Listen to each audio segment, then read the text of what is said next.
and they were talking about maybe the gavel. Well, I didn't have the gavel that brought down the house. I'm not sure what happened to it. You know, sometimes those things just kind of disappear, or it wasn't marked as the gavel. But I said I do have the flag that flew over the Capitol that morning, and we brought it down. And I asked our security guys, Capitol Police, the Sergeant of Arms office, to make sure that it was secured, and I wanted it, you know, to keep it.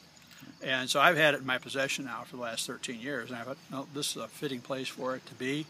And you know, if it wasn't for these great people that did the things they had, both the crew and the passengers of 9/11, or of Flight 93, you know, that flag wouldn't have been able to stand, and the Capitol beneath it. So I thought it was a very fitting contribution, and something that should be here.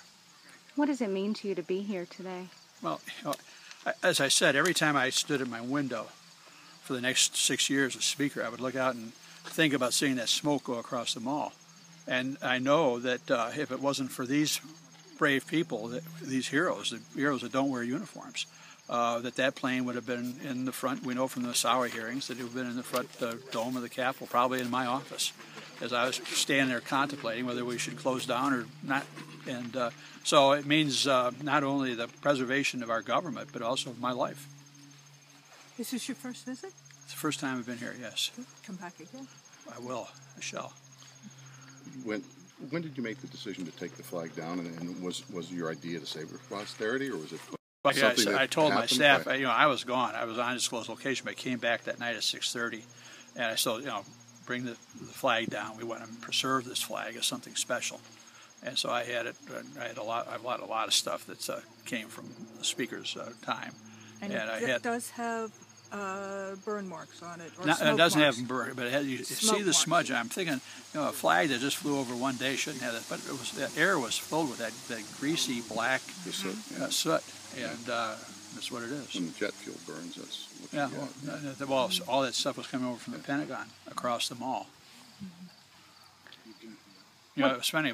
My son worked in the White House, and he's in an old executive office building, and they told him that, you know, told the women, take your shoes off and run north, because they thought there were bombs going off in the mall because of that smoke, and they didn't know where it was coming from. At first, then after they found out the Pentagon. What do you say to folks who haven't been to this site yet? Well, I think everybody, you know, in their time should come and see this, and especially people who have an affinity for the Capitol of the United States and our government, to see this is a hallowed ground. Lincoln talked about Gettysburg being a hallowed ground, but this is also a hallowed ground that people gave their lives, you know, to preserve the government and the sovereignty of our nation. They ought to be here. They ought to come. Anything else? No, this is just a very somber, very peaceful place, and I think it's a great place for people to come and reflect and think about how important this site is and what happened that day, because history did change. Our whole scope of history has changed since then.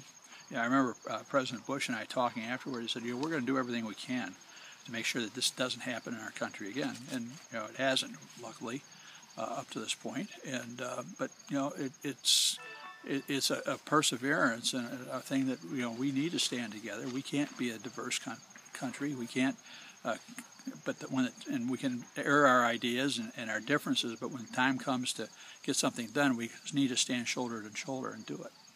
Thank you. Good, my pleasure. Thank you. Thank you very much. Honor being with you. For sure. Thank you.